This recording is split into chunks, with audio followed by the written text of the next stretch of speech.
சென்னையின் number 1 mutton biryani ருசிக்க பாண்டி பஜார் பசும்பொன் ரெஸ்டாரண்ட்டுக்கு வாங்க. இனி பாண்டி பஜாரோட புதிய அடையாளம் பசும்பொன் தான். மதுரை உணவை சென்னையிலேயே ரசிக்கலாம். Hola!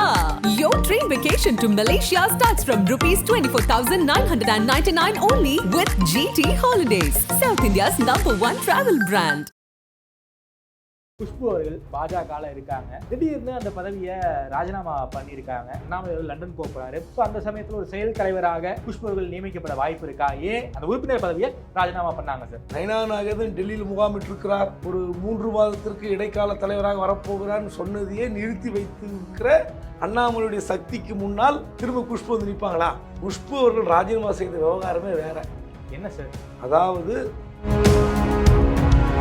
Annamalai work from London அவர் சொல்லிட்டார். நான் லண்டனில் இருந்தபடியே தமிழ்நாடு அரசியலை பார்த்துக் கொள்கிறேன் அப்படின்னு உறுதி கொடுத்துட்டாரு. ஸோ இப்போ நீங்க அண்ணாமலைக்கு பதிலாக ஒரு இடைக்கால தலைவர் அல்லது ஒரு பொறுப்பு தலைவர் நீங்க போட்டீங்கன்னா திரும்ப வந்த பிறகு ஒரு சண்டை வரும், ஒரு ஈகோ யுத்தம் கிளம்பும்.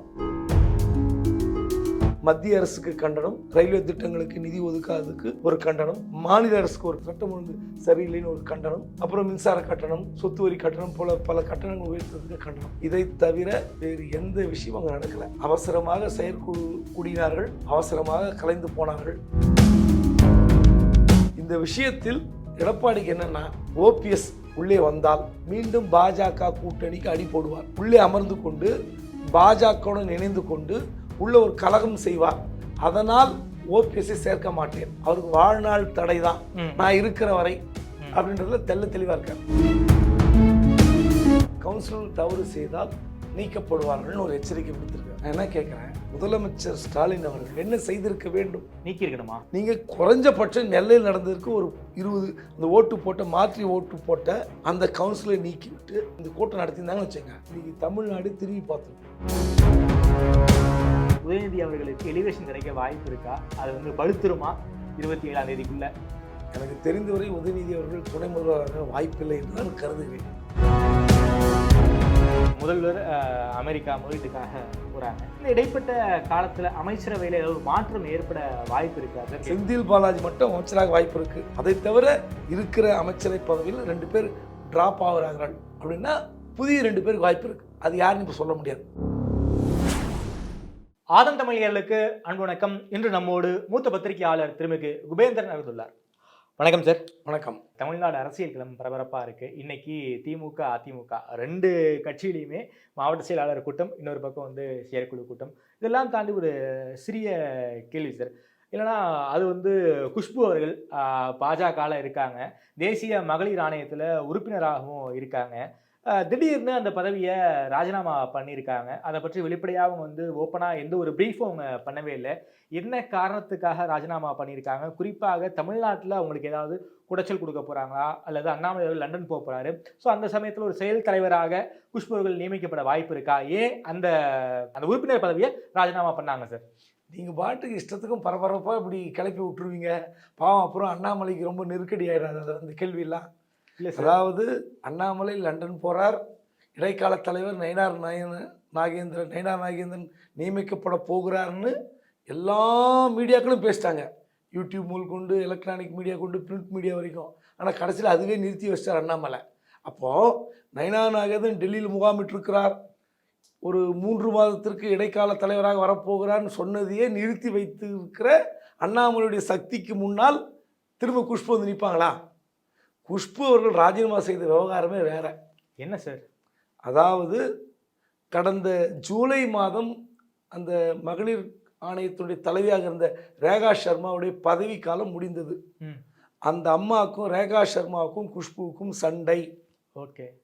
1 நாள் 2 நாளில் தொடர்ந்து சண்டை. என்ன சண்டைனா, இந்தியா முழுவதும் நடக்கிற அதர் ஆக்டிவிட்டீஸ், அரசியல் நிகழ்வுகளுக்கு கருத்து சொல்கிறேன் என்ற ரீதியில் குஷ்பு அவர்கள் சொல்கிற கருத்தை ரேகா சர்மா ஏற்கவில்லை. ரொம்ப காலமாக ஏற்கலை. அவங்க என்ன சொல்கிறாங்கன்னா, அந்த மகளிர் ஆணைய உறுப்பினர் என்பது ஒரு கான்ஸ்டியூஷனல் போஸ்ட். நீங்கள் இந்த போஸ்டில் இருந்து பப்ளிக் விஷயத்துக்கு, பப்ளிக் இஷ்யூக்கு கமெண்ட் பண்ணாதீங்க, அதை நான் ஏற்க மாட்டேன் என்று சொல்லிக்கொண்டே இருக்கிறார். அந்த குழுவினுடைய தலைவி சொல்கிறத கேட்டு இவங்களுக்கு எரிச்சல் அடைந்தாலும் வேறு வழியில் ரொம்ப அட்ஜஸ்ட் பண்ணியிருந்தாங்க. ரெண்டாவது, நடந்து முடிந்த நாடாளுமன்ற தேர்தலில் மத்திய சென்னை வேட்பாளராக வர வேண்டும் என்று ஆசைப்பட்டார். ரொம்ப வந்து களமிறங்கி வேலை பார்த்தார். ஆனால் வந்து மத்தியில் என்ன சொல்லிட்டாங்கன்னா, இல்லை வினோத் செல்வம் வந்து அந்த கேண்டிடேட்னு சொல்லி முடிவு பண்ணிட்டோம், நீங்கள் அவசரப்படாதீங்க, உங்களுக்கு வேறு ஏதாவது ஒரு பதவி கிடைக்கும் என்று அப்படி தள்ளி கொண்டு போயிட்டாங்க. இந்த நிலையில் தான் குஷ்பு அவர்கள் கடந்த ஜூன் மாதமே ராஜினாமா செய்து விட்டார். ஜூன் மாதமே ராஜினாமா பண்ணிட்டார். ஆமாம், அது இப்போ தான் வெளியே வருது, இவ்வளோ நாள் கழித்து வெளியே வருது. அந்த அம்மா பார்த்தீங்கன்னா, நான் நேரடி அரசியலில் குதிக்க வருகிறேன் அப்படின்னு சொல்லி பேட்டி கொடுத்தாங்க. ஆமாம், இனிமேல் நான் தொடர்ந்து வந்து அரசியல் செய்ய போகிறேன், என்னை பார்த்து பல கட்சிகள் பயப்படுகின்றன, இப்படிலாம் பேசிகிட்டு இருக்காங்க. அது யார் ஆளுங்கட்சின்னு நினைக்கிறேன், அவங்க அதை நினச்சி பேசுகிறாங்க. அதுக்கு தான் சமூக வலைதளங்களில் தொடர்ந்து கவுண்டர் பண்ணிகிட்ருக்காங்க. நீங்கள் உங்களை எத்தனை முறை நாங்கள் ஃபேஸ் பண்ணியிருக்கோம், நீங்கள் என்னத்தை மிரட்ட முடியும்னு பண்ணிகிட்ருக்காங்க. ஆனால் குஷ்பு அவர்கள் ராஜினாமா செய்து ஜூன் மாதம். சண்டை யாருக்கென்றால் அந்த மகளிர் ஆணையத்தினுடைய தலைவி ரேகா சர்மாவுக்கும் உறுப்பினராக இருந்த குஷ்புக்கும் தான் சண்டை. ஓகே, இதில் என்னென்னா, இந்த மாதிரி பப்ளிக் இஷ்யூவில் கருத்து சொல்லாதீர்கள் என்று சொன்ன ஒரே ஒரு காரணத்திற்காக என்ன பண்ணுறது, இவங்க வந்து அண்ணாமலை கிட்ட ஏற்கனவே ரேகா சர்மா சொல்லியிருக்காங்க, இவங்க வந்து தமிழ்நாடு பாலிடிக்ஸ்லேருந்து ரொம்ப கருத்து சொல்கிறாங்க, இது சரியாக வராதுன்னு. கண்டிப்பாக குஷ்பு அவர்கள் பல பேர்கிட்ட டிஸ்கஸ் பண்ணியிருப்பாங்க, எதுக்கு இந்த போஸ்ட், இது நேஷ்னல் லெவலில் போஸ்ட், நல்ல போஸ்ட். இப்போ குஷ்புன்றது வந்து சாதாரண ஒரு இந்த போஸ்ட்னு சொல்லக்கூடாது, கண்டிப்பாக இந்திய அளவில் ஒரு ஒரு பரபரப்பாக இயங்கக்கூடிய ஒரு பதவி. இல்லை, அவர் சர்ச்சைக்குரிய விஷயமா தான் பெண்கள் பாதுகாப்பு இந்த மாதிரி விஷயங்கள்ல ரொம்ப ரொம்ப சர்ச்சைக்குரிய கருத்துக்கள்லாம் அவங்க சொல்லியிருக்காங்க. அரசியல் சார்போடு தான் அதில் பேசியிருக்காங்க பல்வேறு இஷ்யூக்கள்ல. இல்லை, மற்ற அதாவது மகளிர் சம்பந்தப்பட்ட இஷ்யூவில் கருத்து சொல்வது என்பது வேறு, மற்ற அரசியல் நிகழ்வுகளில் கருத்து சொல்வது வேறு. ஓகே, ஸோ அதை தான் வந்து ரேகா சர்மா தடுத்தார்கள். ஸோ இவங்களுடைய இந்த தொடர்ந்து தன்னுக்கு வந்து அட்வைஸ் சொல்கிற மாதிரி தன்னை கேலி செய்கிற அல்லது தன்னை குத்தி குத்தி காட்டுகிற இந்த செயலை குஷ்பு விரும்பவில்லை. ஸோ வேறு வழி இல்லாமல் அந்த அம்மா ஜூன் மாதமே ரிசைன் பண்ணிட்டாங்க. ஆனால் இப்போ தான் சார் நியூஸே அதுதான் வெளியே வருது, அது அக்செப்டன்ஸ் பண்ணல, குஷ்புவோட ராஜினாமாவை ரொம்ப காலம் ஏற்கப்படவில்லை. ஒரு வழி இல்லாமல் தமிழ்நாடு பாலிடிக்ஸில் ஒரு அண்ணாமலை ஒரு 3 மாத காலம் இல்லை. இந்த நேரத்தில் குஷ்பு அவர்கள் அறிக்கை விடலாம், பேசலாம், ஒரு சர்காஸ்டிக் கமெண்ட் அடிக்கலாம், அதுக்கு வந்து ஒரு பாப்புலாரிட்டி கிடைக்கும். பாஜக தலைமை இந்த நேரம் பார்த்து குஷ்புவோட ராஜினாமா ஏற்றுக்கொண்டு விட்டது. அந்த அம்மா இன்றைக்கி கமலாலயத்தில் போய் பேட்டி கொடுத்தாங்க.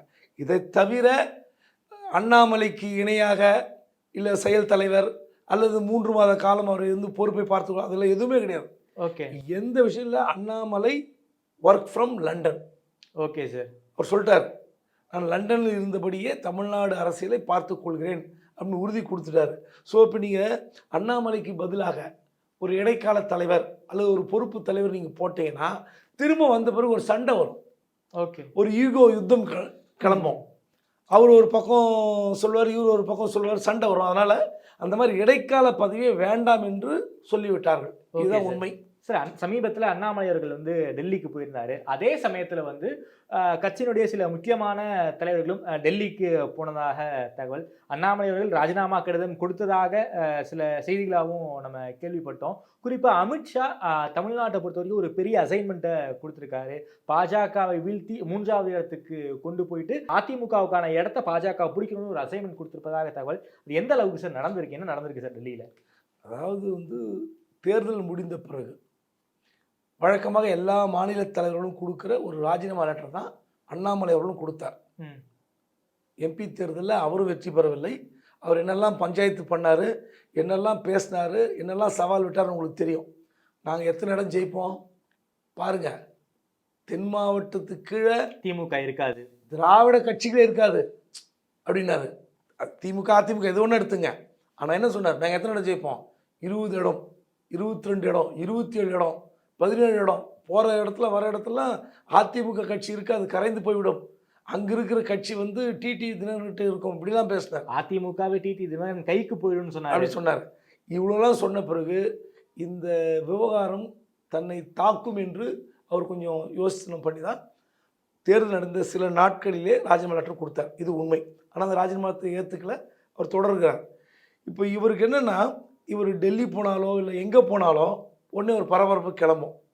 கண்டிப்பாக ஒரு விஷயம் என்னென்னா, இந்த பண விவகாரத்தை சரியாக கையாளவில்லை என்ற விஷயம் தமிழ்நாடு பாஜக மீது ஒரு பெரிய குற்றச்சாட்டு இருக்கு. ஓகே.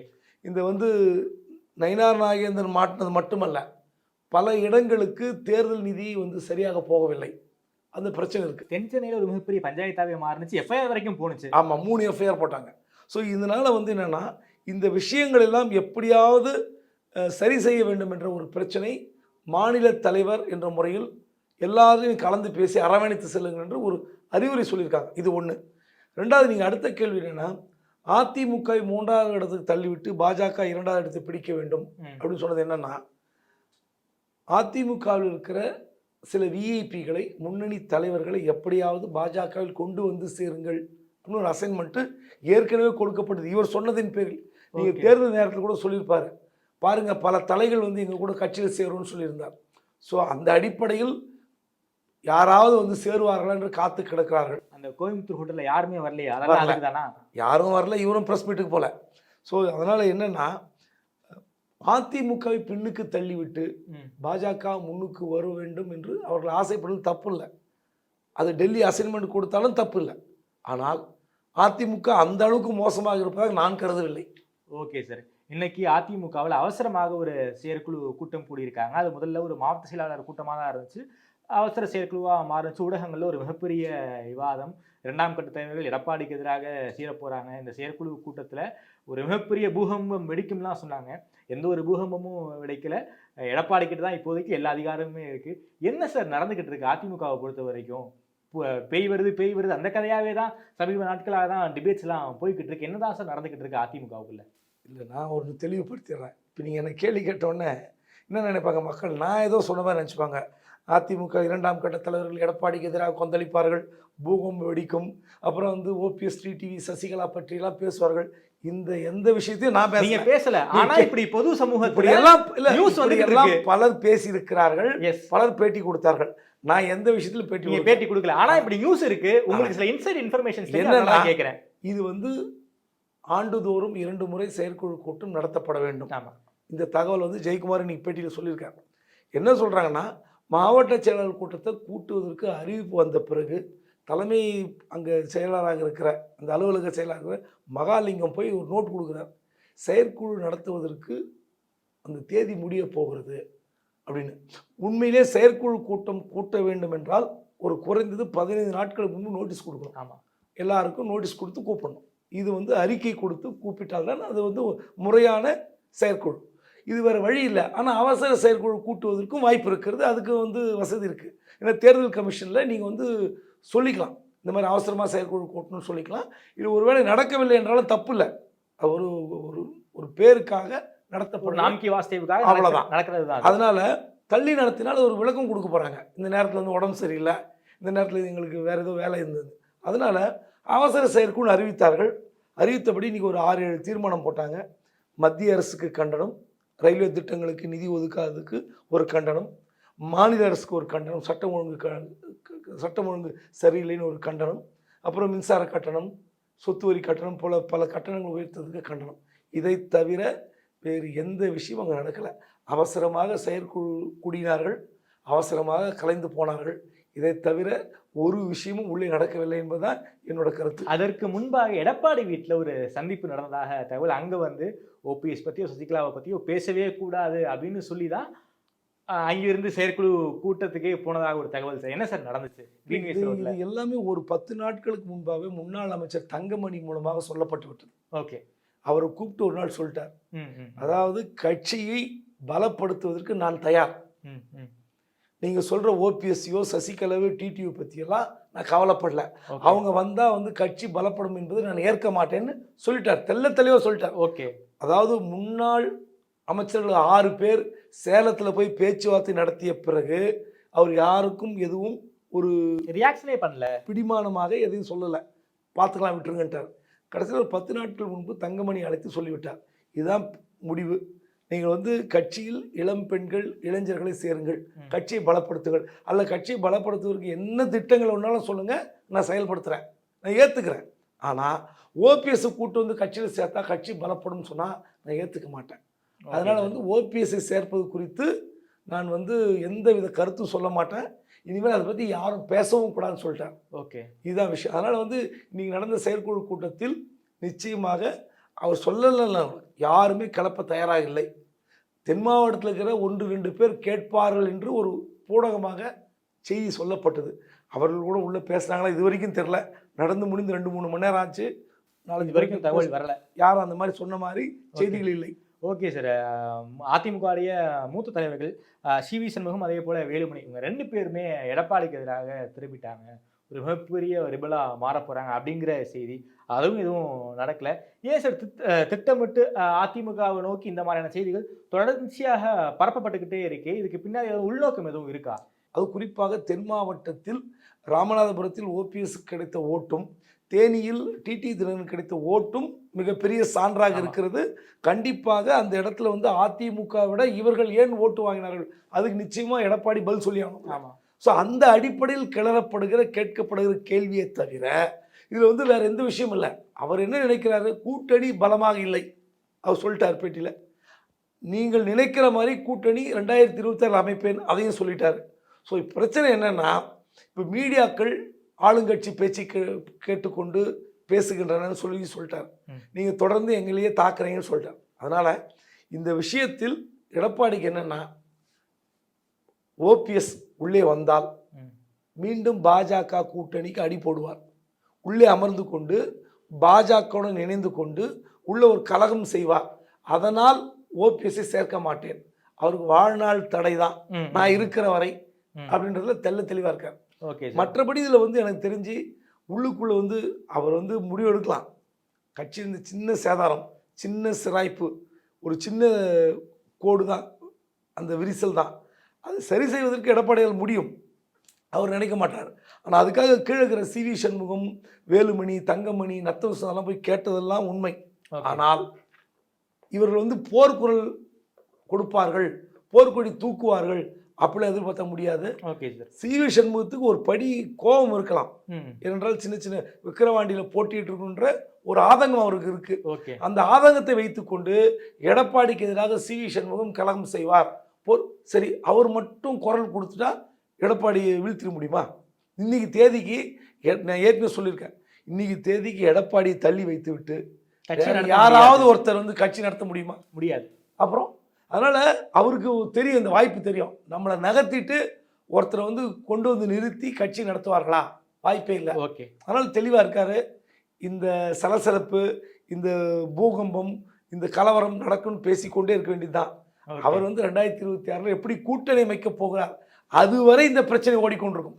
Okay sir. இன்னைக்கு திமுக அறிவாலயத்திலையும் மாவட்ட செயலாளர்கள் கூட்டம், முதல்வர் சில முக்கியமான வார்த்தையெல்லாம் பேசியிருக்கார் சார். கவுன்சிலர்கள் தவறு செய்தால் அவருடைய அதிகாரத்தை பறிக்க வேண்டும்னு மாவட்ட செயலாளர் கூட்டத்தில் பேசியிருக்காரு.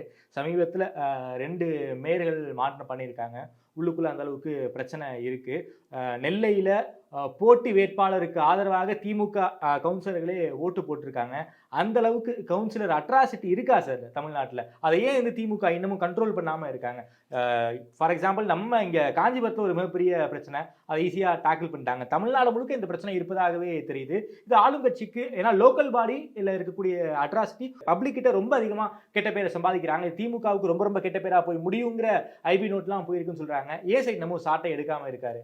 அதாவது கவுன்சிலர் தவறு செய்தால் நீக்கப்படுவார்கள்னு ஒரு எச்சரிக்கை விடுத்திருக்கார். நான் என்ன கேட்குறேன், முதலமைச்சர் ஸ்டாலின் அவர்கள் என்ன செய்திருக்க வேண்டும்? நீக்கியிருக்கணுமா? ஒரு குறைஞ்சது தமிழ்நாட்டில் ஒரு 25 கவுன்சிலர்களை கட்சியில் நீக்கிவிட்டு இன்றைக்கி மாவட்ட செயலர் கூட்டத்தில் அறிவிச்சிருக்கணும். இவர்களை பற்றின தகவல்கள், புகார்கள் எனக்கு வந்திருக்கின்றன, இவர்கள் நீக்கப்படுகிறார்கள் என்று அறிவித்திருக்க வேண்டும். அதை விட முக்கியமான விஷயம், நீங்கள் கேட்டீங்க நெல்லை, அதில் திமுக தலைமை அறிவித்த அந்த மேயர் வேட்பாளருக்கு எதிராக ஒரு கட்சியில் நீக்கப்பட்டவர் இருக்கிறார்.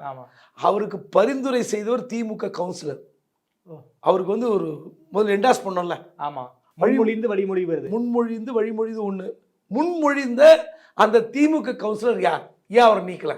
நீங்கள் ஒரே ஒரு கவுன்சிலரை நெல்லையில் அந்த நீக்கப்பட்ட பவுன்ராஜுக்கு ஆதரவாக முன்மொழிந்த கவுன்சிலர் யார்? ஏன் நீக்கல? அவரை நீக்கிட்டுக்கலாமே நீ மாவட்ட செயலர் கூட்டத்தில். அதை கூட அவர் செய்யலையே. திரும்ப திரும்ப நான் சாட்டை தூக்குவேன், நீக்குவேன், இதெல்லாம் வந்து பேசி கொண்டிருந்தால் என்ன பயன்? நீங்கள் நீக்கணும். ஒரு 10 பேர் நீக்கணும். அப்பதான் பயம் வருங்கிறீங்களா? ஆமாம், நகர ஒன்றிய செயலாளர்கள் மீது புகார் வருகிறது, மாவட்ட செயலாளர் மீது புகார் வருகிறது. என்ன பிரயோஜனம்? கட்சி விட்டு நீக்குங்க. உங்களுக்கு கிடைத்திருக்கிற வாய்ப்பு அதுதானே செய்ய முடியும். திமுக தலைவர் நீங்கள், உங்களை எதிர்த்து அவங்க என்ன பண்ணிட்டு போகிறாங்க? இப்போ நீங்கள் நிறுத்தப்பட்ட அந்த நெல்லை மேயர் கிட்டு ஒரு 4 ஓட்டு மாறி இருந்தால் உங்களுக்கு எவ்வளோ அசிங்கம் வந்துடும் யோசித்து பாருங்க. அவருக்கு 23 எதிர்த்து நின்றுருக்கு, இவர் 27. ஒரு 4 ஓட்டு மாறி இருந்தால், நீக்கப்பட்ட வேட்பாளர் தோற்று இருந்தால் என்ன நிலைமை? திமுகவுக்கு அசிங்கம். எவ்வளோ பெரிய அசிங்கம். அப்போ இவ்வளோ பெரிய கட்சி, அங்கே ஊரில் ஒரு 5 கவுன்சிலர் சேர்ந்து கட்சிக்கு அசிங்கப்படுத்த முடியும், கட்சியை வந்து கேவலப்படுத்த முடியும், கட்சி வேட்பாளரை தோற்கடிக்க முடியும் என்ற நிலைமை வந்தால் என்ன என்ன நீங்களே முடிவு பண்ணீங்க. நீங்கள் குறைஞ்சபட்சம் நெல்லையில் நடந்ததற்கு ஒரு 20 அந்த ஓட்டு போட்ட மாற்றி ஓட்டு போட்ட அந்த கவுன்சிலை நீக்கிவிட்டு இந்த அறிவிப்பு இந்த கூட்டம் நடத்தியிருந்தாங்கன்னு வச்சுங்க, இன்றைக்கி தமிழ்நாடு திரும்பி பார்த்துருக்கும், ஒரு பயம் வந்திருக்கும். இப்போ கூட ஒன்று கெட்டு போகல. இப்போ புகார் வந்ததுன்னு சொல்லிட்டாரு, அவர் அமெரிக்கா போவதற்கு இன்னும் நாட்கள் இருக்குது, 27 தான் அமெரிக்கா போகிறார்.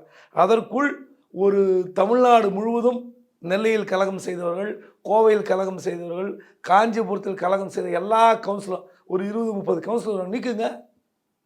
பாரபட்சமே பார்க்காதீங்க, நீக்குங்க. இன்னும் சொல்ல போனால், அதாவது உள்ளாட்சியினால் தான் கெட்ட பெயர், வேறு அங்கேயும் கிடையாது. நீங்கள் இதுதான் மக்களோடு அதிகமாக தொடர்புடைய பதவிகள். இந்த இடத்துல இப்படிலாம் புகார் வருகிறது, நீக்குகிறோம் என்று சொன்னால், சொன்னார் தெரியுங்களா, எங்களுடைய இலக்கு 200 எம்எல்ஏக்கள் மேல் வெற்றி பெறுவதுன்னு. அதற்கான முதல் படியை ஸ்டாலின் தொட்டு விட்டார் என்று நான் கருதுவேன். ஓகே சார், உள்ளாட்சி தேர்தல் வேற நடக்க போகுது, ஏற்கனவே ஏகப்பட்ட அட்ராசிட்டி பண்ணிட்டு இருக்காங்க. என்ன சார் பிளான் வச்சிருக்காங்க டிஎம்கே உள்ளாட்சி தேர்தலை பொறுத்த வரைக்கும்? ரூலிங் பார்ட்டி பவராக இருக்கும்போது நடக்கிற தேர்தலில் உங்களுக்கு தெரியும், எதிர்கட்சிகள் வந்திருக்கும். ரெண்டாவது, அதை மீறி எதிர்கட்சிகள் ஜெயிக்கலாம். நாங்கள் லோக்கல் பாப்புலாரிட்டின்னு ஒன்று இருக்குது. ரெண்டாவது, அந்த சில பகுதிகளில் வந்து நீங்கள் வந்து இவங்க கேண்டிடேட் மாற்றி போடுவாங்க. அதான் சொல்லணே, நீங்கள் காசு கொடுக்குறதா சொல்லி வாங்கி அதுங்க வேட்பாளர் நிறுத்தினால் அந்த கதி தான். மாவட்ட செயலாளர்கள் அமைச்சர்கள் செய்கிற தவறு தான் கட்சிக்கு இவ்வளோ கெட்ட பேர். நான் ஒட்டுமொத்தமாக ஸ்டாலின் தப்பு பண்ணார் சொல்ல, ஆனால் ஸ்டாலின் தலைமைக்கு ஏன் கெட்ட பேர் வருகிறது? உங்களுடைய அமைச்சர்கள், உங்களுடைய மாவட்ட செயலாளர்கள், உங்களுடைய எம்எல்ஏக்கள் என்ன பண்ணுறாங்க? ஏதோ ஒரு வார்டில் நீங்கள் ஆள் இல்லை திமுக, உடனே வந்து ஒரு காசு கொடுக்கணும்னு கூப்பிட்டு நிற்க வைக்க வேண்டியது கவுன்சிலராக. அவன் எப்படி உங்கள் பேச்சு கேட்பான்? பணத்தை வாங்கி கொண்டு கவுன்சிலர் பதவி கொடுத்தால் இதுதான் கதி. ஸோ அதனால் அமைச்சர்களுக்கும் பொறுப்பு இருக்குது, மாவட்ட செயலருக்கும் பொறுப்பு இருக்குது. இந்த விஷயம் வந்து நிச்சயமாக திமுக தலைமைக்கு தெரியும். இங்கெல்லாம் என்ன பிரச்சனை, ஏது பிரச்சனை உளவுத்துறை கொடுக்க போகுது. எல்லா விவரங்களையும் உளவுத்துறை கையில் உள்ளங்கை நெல்லிக்கனி போல் கொடுக்க போகுது. இது யார் தப்பு பண்ண நீக்குங்க, ஒரு 10 பேர் நீக்குங்க. நீங்கள் உள்ளாட்சி தேர்தலில் வரும், ஜெயிப்பாங்க தோப்பாங்க, அது வேறு விட்டுருவோம். நீங்கள் கட்சிக்கு 2026 2வது வேறு கட்சி ஆட்சிக்கே வராதுன்னு பேசியிருக்காரு. வர முடியாது, 200 எம்எல்ஏக்கள் இலக்கு எல்லாம் உண்மையாக கூட இருக்கலாம், ஜெயிக்கலாம் திமுக. பட் மக்கள்கிட்ட எவ்வளோ கெட்ட பேர் உள்ளாட்சியால். இதுக்கெல்லாம் எப்படியான நடவடிக்கை எடுத்தால் உங்கள் கட்சிக்கு நல்லது கிடைக்கும், நல்ல பெயர் கிடைக்கும், நீங்கள் தான் முடிவு பண்ணணும். ஓகே சார், முதல்வர் அமெரிக்கா முதலீட்டுக்காக போகிறாங்க. இந்த இடைப்பட்ட காலத்தில் அமைச்சரவையில் ஏதாவது மாற்றம் ஏற்பட வாய்ப்பு இருக்கா சார்? குறிப்பாக உதயநிதி அவர்களுக்கு எலிவேஷன் கிடைக்க வாய்ப்பு இருக்கா? அது வந்து பழுத்துருமா 27ஆம் தேதிக்குள்ள? எனக்கு தெரிந்தவரை உதயநிதி அவர்கள் துணை முதல்வராக வாய்ப்பில்லை என்று தான் கருதுகிறேன். ஒரே வாய்ப்பு செந்தில் பாலாஜி, அது 20ஆம் தேதி ஹியரிங் போட்டிருக்காங்க, செவ்வாய்க்கிழமை. ஆமாம், ஏற்கனவே 14ஆம் தேதி வெளியே வந்திருக்க வேண்டியவர், அன்று வந்து தீர்ப்புன்னு வந்தது. அதுக்கு முன்னே என்கொயரிலே அவங்க வந்து அமலாக்கத்துறை திரும்ப திரும்ப திரும்ப திரும்ப குற்றச்சாட்டு மாறி வைக்கிறார்கள். இன்னும் அதில் வந்து அப்பீல் ஆக வேண்டிய சொலிசிட்டர் ஜெனரல் அப்பீல் ஆக மாட்டார், முக்கியமான கேஸ் இருக்குன்னு போயிடுறாருன்னு சொல்கிறாங்க. உண்மையிலே செந்தில் பாலாஜியை காலம் ஃபுல்லாக சிறையில் வைக்கணும்னு ஆசைப்படுறாங்க. அது நடக்காது. ஏன்னா வந்து மணிஷ் சிசோடியாவுக்கு பொருந்திய அதே சட்டம் செந்தில் பாலாஜிக்கு பொருந்தும் என்று தலைமை நீதிபதியை சொல்லிவிட்டார். எனக்கு தெரிந்தவரை இன்னும் ஒரு ஹியரிங் வச்சிருக்கலாம். ஒருவேளை 20ஆம் தேதி அவருக்கு ஒரு தீர்வு வந்து விட்டால் 22, 23 வந்தோட 24ஆம் தேதி கூட வந்து அமைச்சரவை மாற்றம் அவருக்கு வாய்ப்பு இருக்குது. செந்தில் பாலாஜி மட்டும் அமைச்சராக வாய்ப்பு இருக்குது. அதை தவிர இருக்கிற அமைச்சரை பதவியில் 2 பேர் டிராப் ஆகிறார்கள் அப்படின்னா புதிய 2 பேருக்கு வாய்ப்பு இருக்குது. அது யாருன்னு இப்போ சொல்ல முடியாது, ஏன்னா நமக்கு டிராப் ஆகிறதே உறுதியாக தெரியல. 2 பேர் டிராப்னு சொல்கிறாங்க. சரி, அந்த 2 அமைச்சர்கள் யார்? ஓகே, அது ஓரளவுக்கு தெரியும். பட் சொன்னால் மனசு கஷ்டம் வரும். எதுக்கு, இன்னும் கொஞ்ச நாள் போட்டோம். Okay sir. திருமா அந்த அருந்ததியர் உள் ஒதுக்கீடு அந்த போராட்டத்தில் ஒரு மிக கடுமையான வார்த்தை. தமிழ்நாட்டை பொறுத்த வரைக்கும் தலித்துக்கள் வந்து முதல்வராக முடியாதுன்னு பேசியிருக்காரு. அதற்கு பதில் சொல்லும் விதமாக அன்புமணி ராமதாஸ் அவர்கள் பாமக ஆட்சிக்கு வந்தால் தலித்துக்கு தான் நாங்கள் முதல்வர் பதவி கொடுப்போன்னு பேசியிருக்காரு. என்ன சார் திரும்ப எப்பேற்பட்ட ஸ்டேட்மெண்ட்டை சொல்லியிருக்காரு? திமுகவுக்கு எதுவும் உள்ள காயத்தை ஏற்படுத்தி இருக்கா, இல்லது திமுக தலைமைக்கு ஏதாவது சொல்ல விருப்பப்படுறாரா திரும்ப? திமுகவுக்கு இது நெருக்கடியாக காயம் ஏற்படுத்தியதா என்றால் கண்டிப்பாக இல்லாமல் இருக்குமா? அதாவது ரொம்ப பாலிஷ்டாக சொல்லிட்டு போயிட்டார். எப்படின்னா திமுகவை நான் குறை சொல்ல, திமுகவுக்கு ஆசை இருக்கும், ஆனால் அது மாநில அரசு தான் நிலையானது அப்படிங்கிறார். மாநில அரசு யார்? திமுக அதிமுக மாறி மாறி வருது. அவர் வெளிப்படையாக குற்றம் சொல்லியிருக்கலாம். பட் என்னென்னா இந்த உள்ஒதுக்கீடு அவங்க விரும்ப மாட்டுறாங்க. அதாவது அவங்களுக்கு அந்த மிக தீவிரமாக பேசிக்கிட்டு இருக்காரு. பட்டியலினத்தவருக்கு 18% 3% எடுத்து 3% கொடுக்க வேண்டாம்னு நினைக்கிறாங்க. அவங்களோட கிளைம் நினைக்கிறாங்க. அப்போ நான் என்ன கேட்குறேன், அந்த 18+1ன்றது அதுலேருந்து பிரித்து இன்னும் 2% தான் பிரிச்சிருக்காங்க. அது அவர்களுக்கு ஏற்க முடியவில்லை. அந்த உள்ஒதுக்கீடு ஏற்க முடியவில்லை என்பது அவங்களுடைய இயக்கத்துடைய கொள்கை. நான் அதில் கூட தலையிடல. ஆனால் தலித் ஒருவர் வந்து மாநில முதல்வர் ஆக முடியாது அப்படின்னா இந்தியாவில் நிறைய பேர் முதலமைச்சராங்க. அவர் திரும்ப பேசும்போது தப்பாக பேசிட்டார். மாயாவதி மட்டும்தான் ஏதோ தலித் முதலமைச்சர் ஆனார், மற்ற மாநிலத்தில் யாருமே இல்லைன்னு சொல்லிட்டாரு. பல மாநிலங்களில் தலித் முதலமைச்சர்கள் ஆகியிருக்கிறார்கள். நிறைய உதாரணம் இருக்கு. ஆமாம், ஷிண்டே மகாராஷ்டிரா இருக்கார், மற்ற மாநிலங்கள் ஆகியிருக்காங்க. ஸோ அதனால் தமிழ்நாட்டில் தலித் தலைவர்கள் வந்து ஒவ்வொரு பிரபலமான கட்சியில் சேர்ந்து ஒருவேளை அவங்களுடைய உழைப்பு, அவங்களுடைய திறமை, அவங்களுடைய அனுபவம் வாய்த்திருந்தால் அது வந்து வளர்ந்துருக்க முடியும். இப்போது நீங்கள் வந்து திரும்ப திரும்ப வந்து திமுக அதிமுக மாறி மாறி சொல்லுவோம். இப்போது எந்த கட்சியில் தலித் தலைவருக்கு அதிகமான வாய்ப்பு தரப்பட்டிருக்கிறது, இதெல்லாம் உட்காந்து பேச தனி டிபேட். நீங்கள் அந்த அளவுக்கு உழைக்கிற அந்த சமுதாய மக்களை அந்த கட்சிகளும் வரவேற்கணும். இப்போ நீங்கள் வந்து ஆதிரா நலத்துறை அமைச்சர் தான் கொடுப்பாங்க, இல்லைன்னா ஏதாவது இன்னொரு போர்ட்ஃபோலியோ கொடுப்பாங்க. மற்றபடி வேறு என்ன வெயிட்டான போர்ட்ஃபோலியோ அவங்க வாங்கியிருக்கிறாங்க. அவர் கேட்குறது நியாயம். ஆனால் இந்த மாதிரி வந்து அப்போது தமிழ்நாடு முழுவதும் இருக்கிற தலித் மக்கள் ஏன் ஒற்றுமையாக இருக்க முடியல? ஏன் இத்தனை பிரிவுகள்? ஏன் இத்தனை உங்களுக்குள்ள குடிப்பிடி சண்டைகள்? ஏன் இத்தனை தலைவர்கள்? ஏன் ஒரு தலைவர் வர முடியல? உங்களை வந்து கிருஷ்ணசாமி ஏற்றுப்பாரா? கிருஷ்ணசாமி நீங்கள் ஏற்றுப்பீங்களா? அதே மாதிரி ஒடுக்கப்பட்ட விளிம்பு நிலை மக்களுடைய தலைவராக அவர் வேற கூட்டணியில் இருக்கார். இவ்வளோ நாள் பாஜக இருந்தார். அப்படி இருக்கும்போது நீங்கள் தமிழ்நாடு முழுவதும் பெரும்பான்மை வாக்கு வங்கி வைத்திருக்கிற அந்த சமுதாயம் ஏன் ஒற்றை தலைவரை நம்பி பின்னால் இயங்கவில்லை? அந்த கேள்வி இருக்குல்ல, அதை அவர் பதில் சொல்லணும்ல. உள்ளுக்குள்ள முரண்பாடுகள் இருக்குதான். அப்போது அதை வந்து களைவதற்கு திருமாவளவன் முன் வரணும். முதல்ல நான் அவரை குறைச்சி மதிப்பில்லை. கண்டிப்பாக அவருடைய ஆதங்கம் நியாயமானது, அவருடைய கேள்வி நியாயமானது. ஆனால் அது எந்த கட்சி கொடுக்கும்ன்றதை விட ஏன் தலித் அந்த சமுதாயத்தை ஒருங்கிணைத்து ஒற்றை தலைவராக ஏன் பரிணமிக்க முடியல? இளைய பெருமாளை விட அந்த சமுதாயத்துக்கு பாடுபட்ட தலைவர் இருக்க முடியாது. அவர் வந்து எத்தனை பேர் இன்னைக்கு தெரிஞ்சு வைத்திருக்காரு, நினைவு கூறுகிறார்கள் சொல்லுங்க? காங்கிரஸ்காரங்களே கூட நினைவு கூறுவது கிடையாது. அப்படி இருக்கும்போது நீங்கள் அதான் சொன்னேன், இது வந்து ஒரு தொடர்ச்சியான ஒரு வேள்வி, தொடர்ச்சியான யாகம். இது வந்து எப்படின்னா இவங்களை ஒருங்கிணைப்பது என்பது சாதாரண விஷயம் இல்லை. இன்றைக்கி இருக்கிற பொருளாதார அரசியல், இன்றைக்கி இருக்கிற மட்டமான மலிவான பொருளாதார அரசியலில் ஒரு தூய்மையான அரசியல்வாதி பணம் இல்லாமல் கவுன்சிலர் கூட நிற்க முடியுமா? கவுன்சிலர் எலெக்ஷன் இந்த யதார்த்தம் அவருக்கும் தெரியும். அதனால் நீங்கள் மேடையில் பேசுவது என்பது வேறு, யதார்த்தம் என்பது வேறு. ஓகே, இன்னைக்கு அரசியல் களம் சூழல் வேறு. ஓகே சார், திமுக கொண்டு ரொம்ப இன்டாக்டாக இருக்காங்க. சின்ன சின்ன இஷ்யூக்கள் இருக்குது சார். அதை வந்து 26 வரைக்கும் அந்த கூட்டணியை வந்து கொண்டு போயிடுவாரா சார் ஸ்டாலின்? எனக்கு தெரிஞ்சு பாஜக எதிர்முகாமில் இருக்கும்போது இங்கேருந்து யாரும் போக மாட்டாங்க. அதிமுகவுக்கு ஒரு வாய்ப்பு இருக்கிறது, அதை யூஸ் பண்ணிப்பாரா எடப்பாடி? மற்ற கட்சிகளை பிரித்து கொண்டு வந்து நான் பாஜகவுக்கு எதிரி அப்படின்றத எஸ்டாப்ளிஷ் பண்ணணும். இப்போது வந்து இன்றைக்கி கூட செயற்குழு கூட்டத்தில் ரயில்வே திட்டங்களுக்கு நிதி ஒதுக்காமல் இருப்பதுக்கு கண்டனம் தெரிவித்திருக்கிறார். மெட்ரோ ரயில் திட்டங்களுக்கு நிதி ஒதுக்கவில்லை என்பது உண்மையிலே வந்து வருந்தத்தக்க விஷயம். அது மட்டுமல்ல, மற்ற ரயில் திட்டத்தை கூட பணம் 1000 ரூபா கொடுத்துக்கிறாங்க. ஒரு 6-7 திட்டத்துக்கு வெறும் 1000 ரூபாய் கொடுத்துருக்காங்க. 6-7 திட்டத்துக்கு வெறும் 1000 ரூபாய். 1000 ரூபாய் வச்சு ஒண்ணு கூட பண்ண முடியாது. அன்னைக்கு மீட்டிங்கில் பட்டாணி சுண்டல் வாங்கினா கூட காணாது. ஸோ இப்படிப்பட்ட விஷயங்களை பாஜக செய்கிற செயலை, பாஜகவுடைய மத்திய அரசுடைய திட்டங்களை இதை விட திமுக விட கடுமையாக எதிர்க்கிற ஒரு கட்சி எங்கள் கட்சி அப்படின்னு அதிமுக எப்போ நிற்குமா, ஏறி அடிக்குமா, அதுதான் முக்கியம். அப்போ தான் இந்த கூட்டணியில் சலசலப்புறம். உண்மையிலே பாஜகவை எம்பி தேர்தலில் விட்டு பிறகும் தொடர்ந்து எதிர்க்கிறார்கள். ஆனால் மக்கள் நம்பணும்.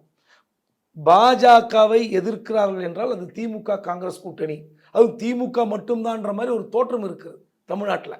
அந்த தோற்றம் இருக்கிற வரை காங்கிரஸும் விடுதலை சிறுத்தையும் அணி மாறுவார்களா கேள்விக்குறிதான். அதனால் ஸ்டாலின் அது அந்த கூட்டணி அப்படியே அழைத்து செல்வாரா அல்லது இவர்களும் சேர்ந்து செல்வார்களா நமக்கு தெரியாது. பாஜகவை எதிர்க்கிற அந்த கூட்டணிக்கு தான் தமிழ்நாட்டில் அதிக வாய்ப்பு இருக்கும். அதனால் ஏன்னா இந்த 1000 ரூபாய் பட்ஜெட்டுக்கு நிதி ஒதுக்காது, ஒரு பேரிடர்னு சொன்னால் நிதி ஒதுக்காமல் இருக்கிறது. உண்மையிலே இப்படிப்பட்ட ஒரு ஆட்சி தருகிற பாஜகவுக்கு தமிழ்நாட்டில் ஓட்டு மட்டும் விழ வேண்டும் என்றால் எப்படி கிடைக்கும்? பாஜக தலைவர்களுக்கு உண்மையிலே சிந்திக்கிற ஒரு சிந்தனை இருந்திருந்தால் இந்த திட்டங்களுக்கெல்லாம் நான் படிச்சிடறேன் உங்களுக்கு. 1000 ரூபாய் திட்டம், ஸ்ரீபெரும்புதூர், கூடுவாஞ்சேரி, இருங்காட்டுக்கோட்டை, ஆவடி புதிய ரயில் பாதை திட்டம் 25 கோடி ரூபாய் ஒதுக்க வேண்டிய இடத்துல 1000 ரூபாய். மொரப்பூர் தருமபுரி திட்டத்துக்கு 115 கோடியே பதிலாக 49 கோடி. அப்புறம் 150 கோடி ஒதுக்கீடு அறிவிக்கப்பட்ட காட்பாடி விழுப்புரம் இரட்டை அகல பாதை திட்டத்துக்கு 1000 ரூபாய். 150 கோடி என தெரிவித்த கரூர் ஈரோடு இரட்டை அகல பாதைக்கு 1000 ரூபாய். இப்படி ஒரு 4 திட்டங்களுக்கு 1000 ரூபாய் ஒதுக்குறாங்கன்னா, இந்த திட்டம் பிங்க் புக்கில் வந்திருக்கு. அப்போது 1000 ரூபாய் ஒதுக்குறாங்கன்னா அந்த திட்டத்தில் இருக்கிற அதிகாரிகளுக்கு என்ன மாதிரியான மனநிலை தமிழ்நாட்டில், வேறு எந்த மாநிலத்தில் இல்லை. இப்படி ஒருவேளை இப்படிலாம் இருந்தாங்கன்னா தமிழ்நாட்டில் இது படிக்கிற, தினந்தோறும் செய்தித்தாள் படிக்கிற, செய்தியை பார்க்கிற தமிழ்நாட்டு மக்களுக்கு பாஜக மேலே எப்படி ஓட்டு போன்ற எண்ணம் வரும்? முருகன் இருக்கக்கூடிய பழனிக்கு ரயில் திட்டம், ஈரோடு பழனி, அதுக்கு 1000 ரூபாய். திருவண்ணாமலை டு விழுப்புரம் அதுக்கு 1000 ரூபாய், அண்ணாமலையார் கோவிலுக்கு. ஸோ இந்து கோவில்கள் இருக்கக்கூடிய சிறப்பு இடங்களுக்கே கூட 1000 ரூபாய். கோயில்னே வேண்டாம், ஒரு திட்டம் அந்த மக்கள் பயன்பட போகிறார்கள். எல்லாரும் திருவண்ணாமலைக்கு போகிறவங்கெல்லாம் கோயிலுக்கு போகிறாங்கன்னு அர்த்தம் இல்லை. பல்வேறு விஷயங்களுக்காக பயணிக்க போகிறார்கள். ஆனால் நீங்கள் 1000 ரூபாய் ஒதுக்கீடுன்னு அறிவிக்கிறீங்களே. இப்போ மதுரை எம்பி சு வெங்கடேசன் இது பட்டியல் போட்டு வெளியிட்டு அதன் பிறகு எல்லோரும் கண்டனம் தெரிவிக்கிறாங்க. அந்த பிங்க் புத்தகம் என்பது நாடாளுமன்ற அந்த கூட்டத்தொடரில் என்னெல்லாம் திட்டங்கள் நிறைவேற்றப்பட்டிருக்கின்றன அது விலாவாரியாக அறிவிக்கிற அந்த திட்டத்தில் பிங்க் புத்தகத்தில் வந்திருக்குன்னு அறிவிச்சிருக்காரு. இது வரைக்கும் மத்திய அரசு பதில் சொல்லவே இல்லை. ரயில்வே அமைச்சர் பதில் சொல்ல. நீங்கள் ஒரு திட்டத்துக்கு, ரயில்வே திட்டத்துக்கு ஒரு யோசித்து பாருங்கள், எதுக்கு 1000 ரூபாய் போடுவீங்க? ஒரு டேபிள் சேருக்கு 1000 ரூபாய் காணாதங்க. அப்போ என்ன திட்டம், ரயில்வே திட்டம் அது? இதையெல்லாம் பார்க்கும்போது தமிழ்நாட்டில் பாஜக எதிர்ப்பு எப்படி இருக்கும் பார்த்துங்க. ஓகே சார், ரொம்ப நன்றி சார். குறிப்பாக இந்திய அரசியல் தொடங்கி தமிழ்நாடு அரசியல் வரைக்கும் பல்வேறு கேள்விகளுக்கு ரொம்ப பதில் சொல்லியிருக்கீங்க. நேரம் கொடுத்து பேசியமைக்கு நன்றி. நன்றி.